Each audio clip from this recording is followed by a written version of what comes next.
ہر مسلمان پر قرآن مجید کے 5 حقوق حسب استعداد و توفیق عائد ہوتے ہیں۔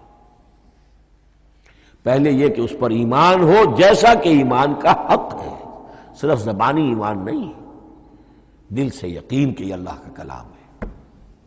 اور اس کا نتیجہ کیا ہوگا؟ پھر عظمت اس کی پیدا ہوگی، ایمان و تعظیم، یہ پہلا حق ہے۔ تلاوت و ترتیل، اس کو پڑھے جیسے کہ پڑھنے کا حق ہے، پھر سمجھے جیسے کہ سمجھنے کا حق ہے، تذکر و تدبر، پھر عمل کرے، انفرادی طور پر بھی اجتماعی طور پر بھی۔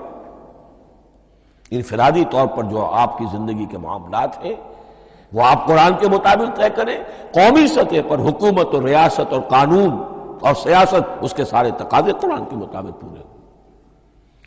اور آخری یہ کہ اس قرآن کو پہنچائیں اور عام کریں، جس کے لیے حضور نے اس حد تک اس میں عمومیت کر دی ہے کہ بلغوا انی ولو آیۃ، پہنچاؤ میری جانب سے خواہ ایک ہی آیت پہنچاؤ، میرا کوئی امتی اس سعادت سے بالکل محروم نہ رہ جائے۔